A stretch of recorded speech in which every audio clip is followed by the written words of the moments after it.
Hi there. All right, for your first cooking lab, you guys will be making a smoothie. So I'm gonna go over the blender with you in just 1 second, but I just wanna show you that I have everything measured out for my smoothie.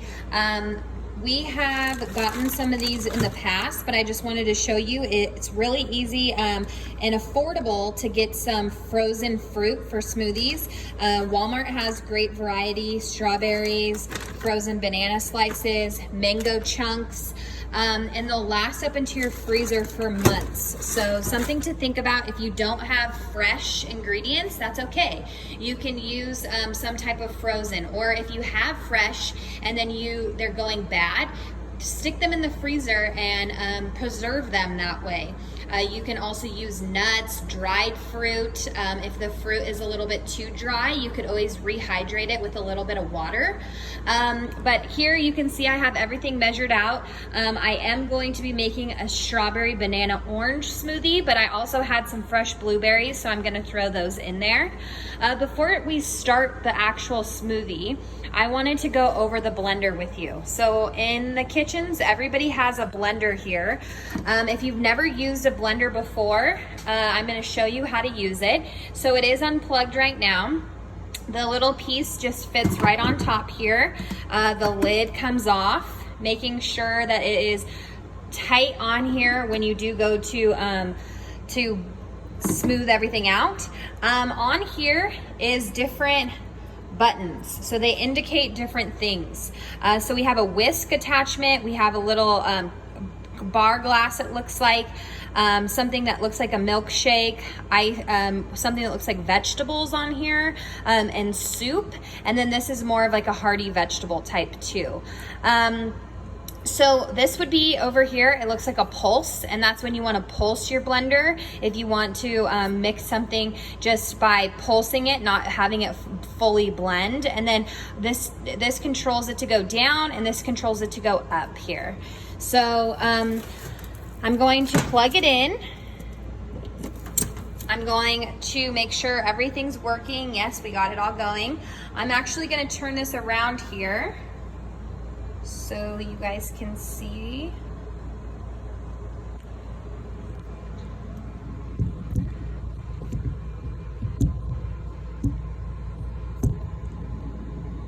Okay, so making a smoothie is really actually simple. It's pretty much just throwing everything in the blender and kind of just blending it all up in what you choose.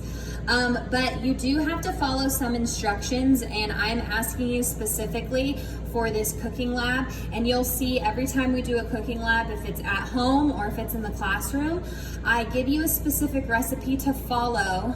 If you want to tweak it or you want to make it your own when you go home, that's fine. But here we follow instructions, so that's why I'm asking you to do it in this way. I have asked you guys to come up with your own smoothie with your own ingredients at home.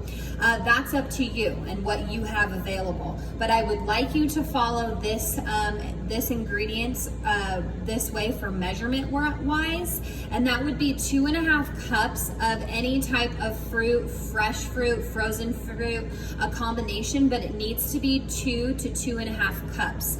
So right here, I have measured out, I have a cup of frozen bananas, I have a 1/2 cup of strawberries, and then I have a full cup of blueberries. So that would be 2.5 cups that I have of my fruit. So look and see how I am using a dry measuring cup to measure out this, because this is not liquid, right? Liquid would only be used for our liquid ingredients, which would be our orange juice or even our yogurt. If you were using milk or coconut milk, almond milk, anything like that, you would be using our liquid measuring cup. So please make sure that you know the difference between the two. So 2 to 2.5 cups of fresh frozen fruits or vegetables you can use.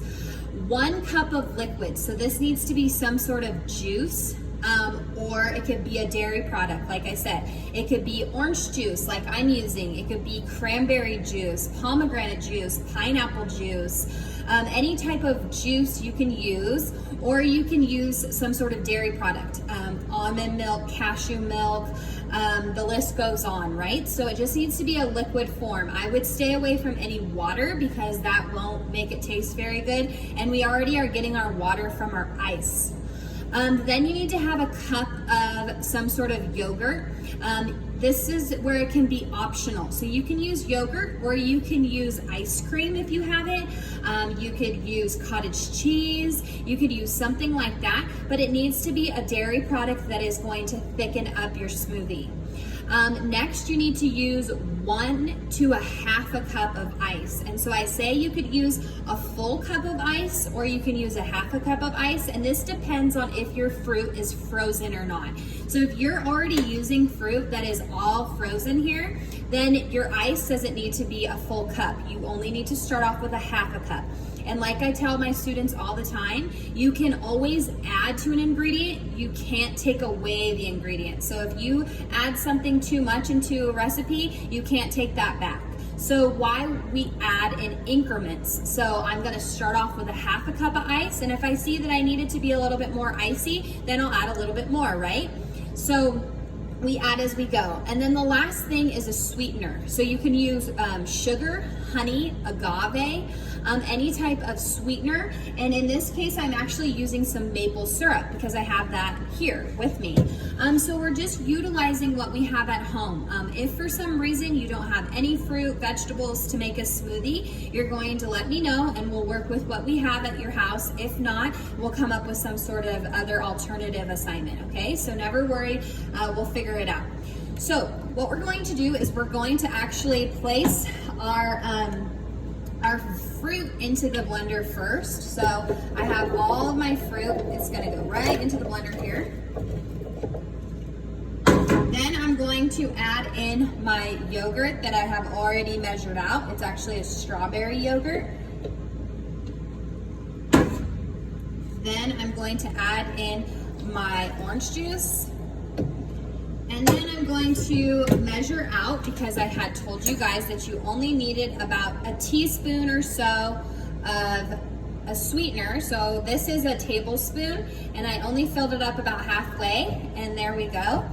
And we're going to talk more about measurements, but there's 3 teaspoons in 1 tablespoon. So I know that this is a tablespoon measurement. I can get out the measuring spoons to be precise, but I can just eyeball it for now. So like I said, I'm going to measure out only a 1/2 cup of ice for right now, because I can always add more if I need to. Half of my ingredients here, well, I wouldn't even say half, just the bananas are frozen, everything else is fresh. So I'm probably gonna need that full cup of ice, but I'm just going to add half of it for now. I'm gonna put my blender top. Please make sure that it's secure on here and your hand is always on top of the blender when you turn it on. Please don't put everything in here, turn it on and walk away, because it might explode or something like that. It's just always nice to just have your hand on here just to make sure. So what I'm actually going to do is I'm going to use the first button here, which was my whisk. So I'm going to turn it on.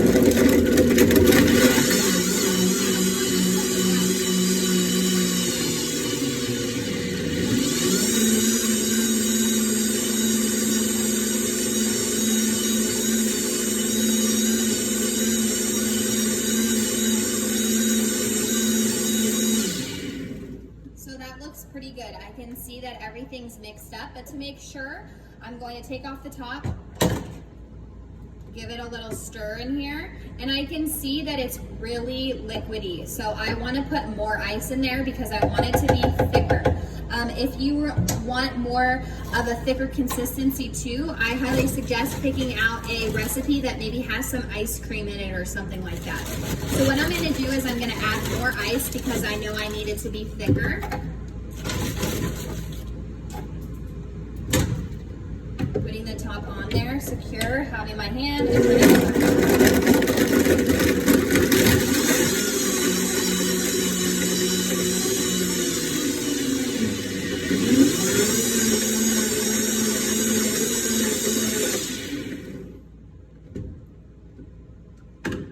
All right, that's a lot better to me. Okay, so So I don't have any cups here right now, but I would obviously pour it in a cup. If you have something at home that you can garnish it with, and when I mean garnish, maybe put a piece of strawberry on the side or some mint, or you could put some whipped cream, make it look fancy, sprinkle it with a little bit of maybe cinnamon if you're doing some sort of pumpkin type smoothie. There's so many different variations that you can do with your smoothie. I really encourage you guys to get creative with what you have at home. Blueberry coconut milk or banana avocado. You can put greens in there, spinach, kale, anything like that to kind of mask those veggies that you don't like.